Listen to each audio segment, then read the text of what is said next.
오늘의 말씀은 잠언서 10장 1절과 17장 21절 25절을 중심으로 해서 자식 때문에 겪는 근심이란 자의 말씀을 상관의 가운데 은혜 받기를 원합니다.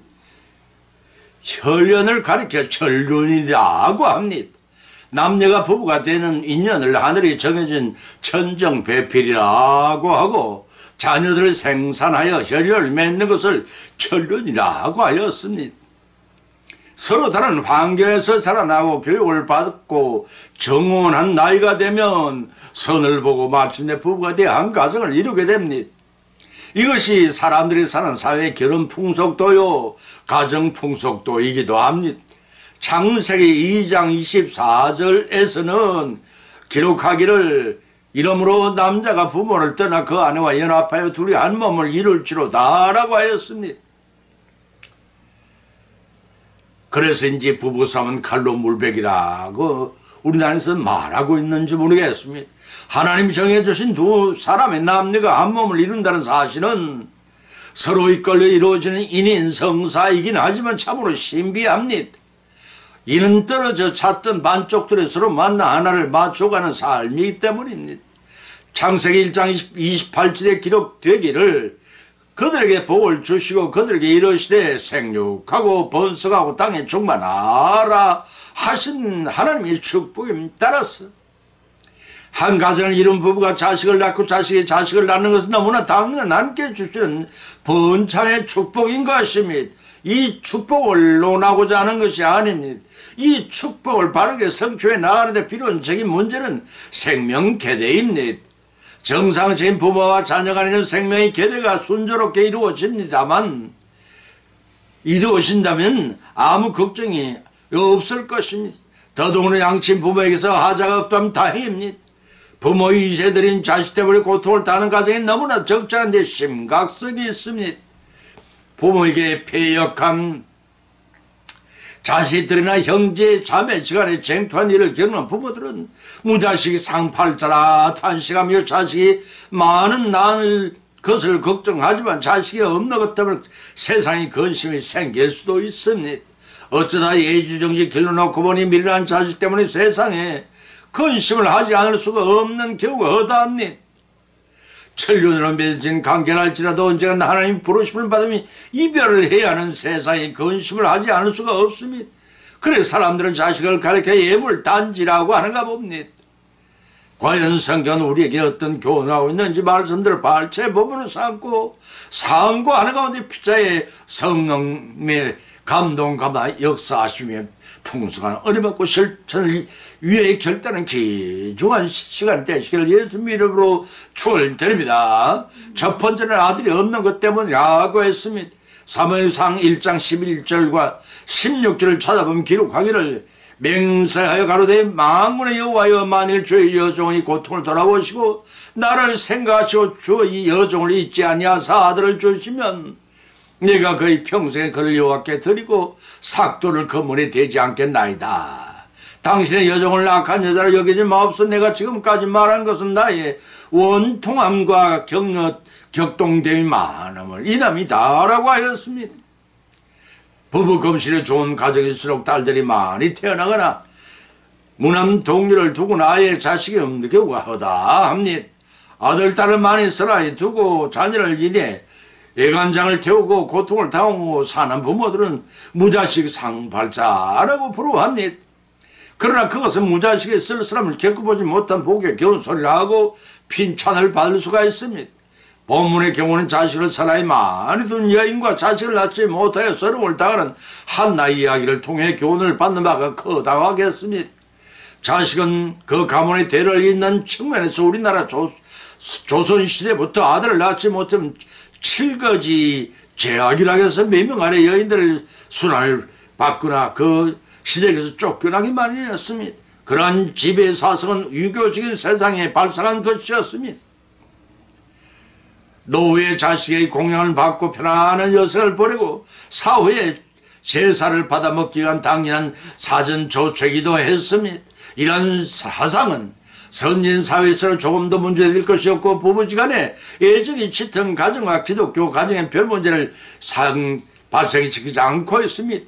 산업이 발달하고 노후의 보장을 자식에게 의존하지 않고 스스로 해결하는 것은 당연시 여기는 풍조 있는 오늘에 이르러서야 무자식이 효의되거나 부부생활이나 가족생활에 걸림돌이 되지를 않고 있습니다.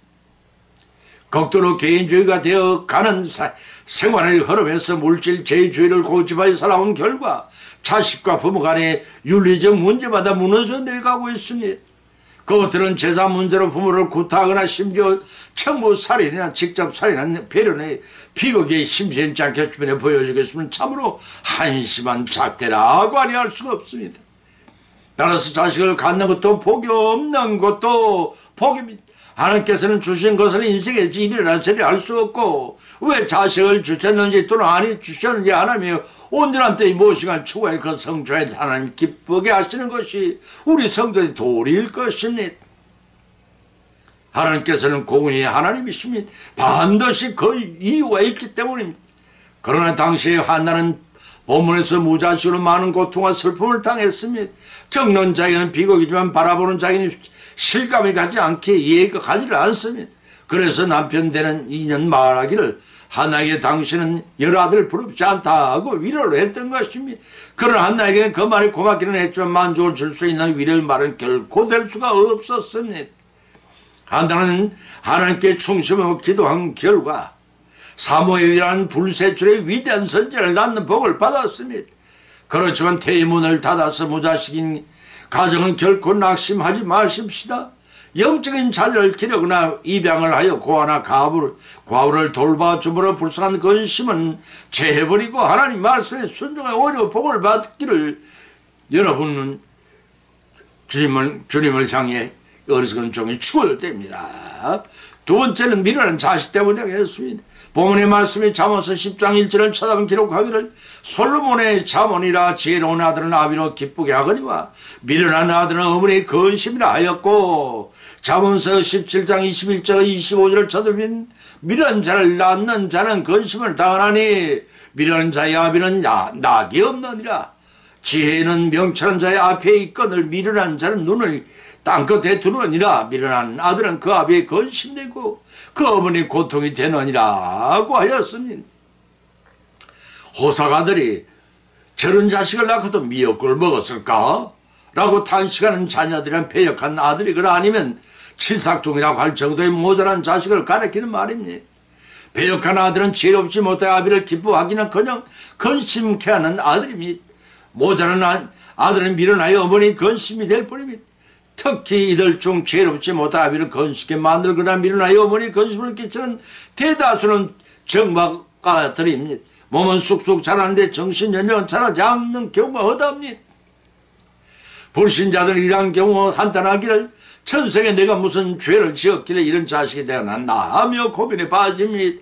기독교 가정의 경우에는 연단이라 생각해야 합니다. 앞을 못 보는 장님아이가 설아에 출생했다면 재고시를 할 때까지는 그 아이 논이 되어주고 태어날 때부터 머니 아이라면은 수화를 배우게 하여 앞길을 개척하도록 해야 하니 어머니의 근심이 이만저만이 아닐 수 없습니다. 이런 아이들이 출생 시부터 알 수가 있지만 멀쩡하게 자라던 아이가 어느 날 자폐증을 가진 아이로 판정받을 때는 하늘이 노랄 것입니다. 영화나 텔레비전 드라마에 등장하는 일익지 나에게는 해당되는 현실이 아니기를 바라겠지만 엄연한 현실을 부정할 수가 없습니다. 이러한 경우를 당하면 어미는 번민하면서 어떻게 길러야 할지를 근심하게 됩니다. 이와 같이 사람들은 육신 중심의 일로 근심하지만 하나님께서 주님을 영접한 자들이 영적 성장이 더디거나 전혀 성장하지 않을 때를 근심하십니다. 군방이듯 꿈틀 재주가 있다고 했습니다.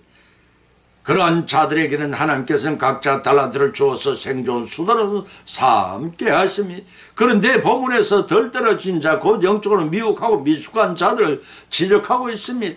특히 잠언서 17장 21절에 미련한 자를 낳는 자는 낙이 없느니라고 하였습니다. 고대 이스라엘 사회에서는 후손의 번창은 큰 축복인 동시에 영광스러운 일로 여겨졌습니다. 반면에 미련한 후손을 둔 자는 큰 수치를 당하는 수밖에 없었습니다.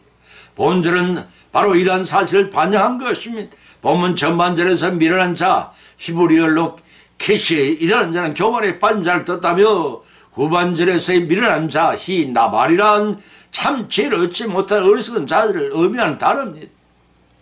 본문 25절과 같은 맥락의 말씀이 잠언서 15장 20절에 기록하기를 죄로운 아들은 아비를 적게 하여도 미련한 자는 어미를 없이 여기니라고 하였습니다.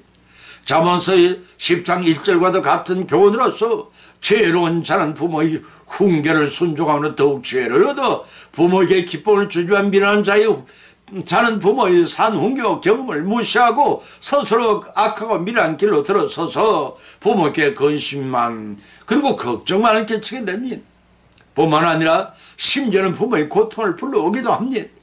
그렇다고 스스로 해결하는 근심하지 말고 그렇다고 스스로 해결하려고 근심하지 말고 수고하고 묵은 짐진 자들아 다 내게로 오라 내가 쉬게 하리라 하신 예수님 말씀을 믿고 예수님께 맡기십시다.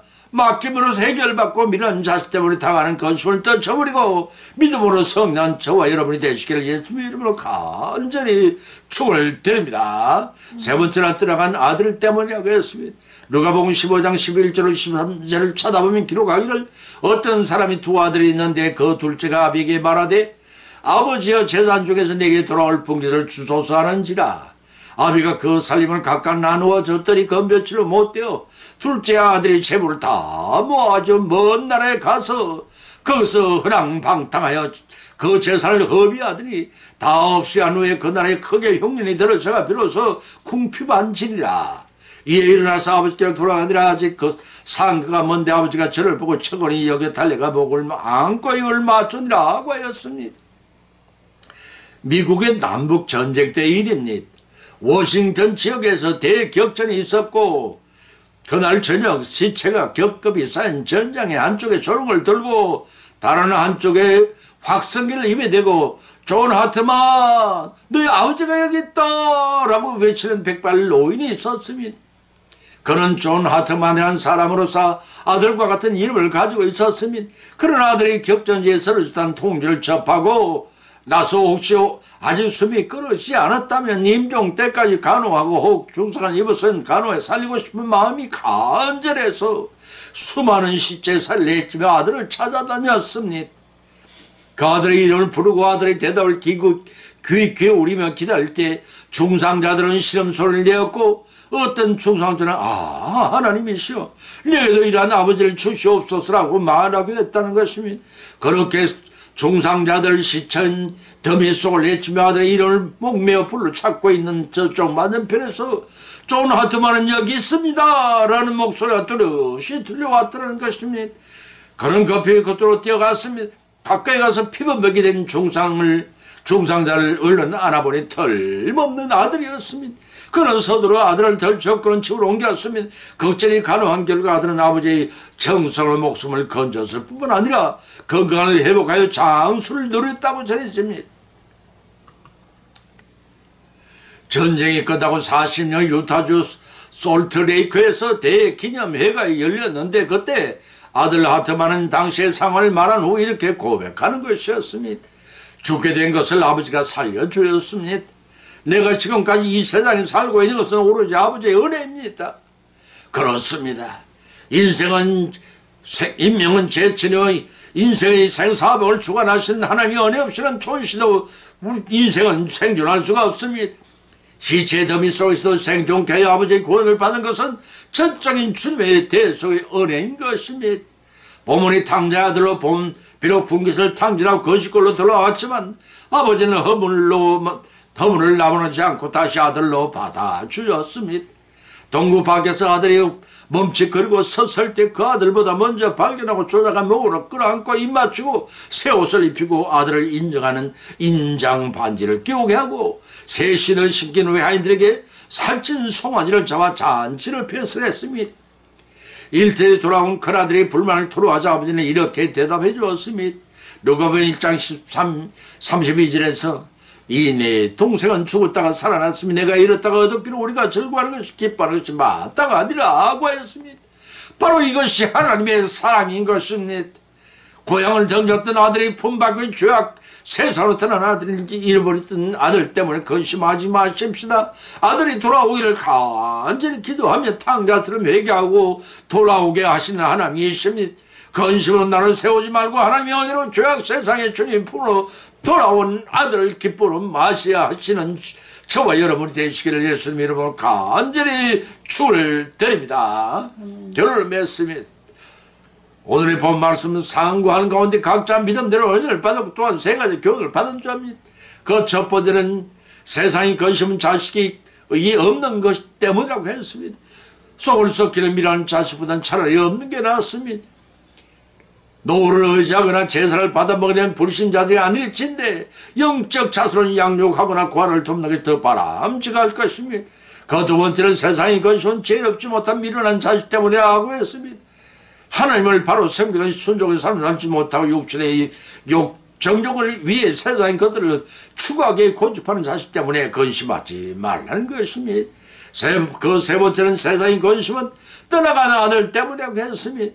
탕자처럼 떠났을지라도 탕자처럼 회개하고 돌아오게 하시는 하나님의 구원의 역사를 믿고 근심을 내버리고 기도함으로써 하나님 앞에 돌아온 아들과 더불어 더욱 하나님께 감사를 드리는 우리들이 되십시다.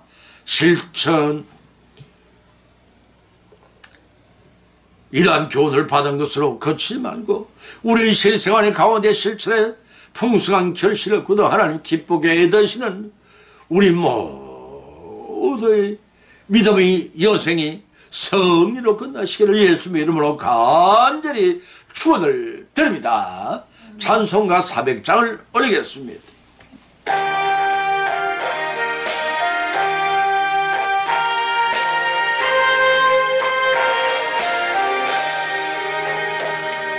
험한 시험 물속에서 나를 건져주시고 노암 풍랑 지나도 나를 섬겨주소서. 주님 나를 돌보시사 고이 품어주시고 험한 풍파 지나도록 나를 섬겨주소서. 권세 능력 무한하사 모든 시험에 이기고 풍랑까지 다스리는 주님 앞에 비오니 주님 나를 돌보시사 고이 품어주시고 험한 풍파 지나도록 나를 숨겨주소서.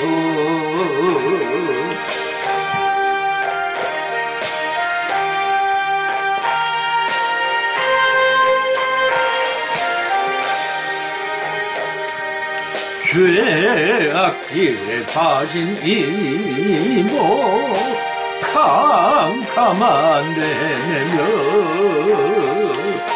부러진 난 나의 들어서서 내 주님 나를 돌보시사 고이 품어주시고 험한 풍파 지나도록 나를 숨겨주소서.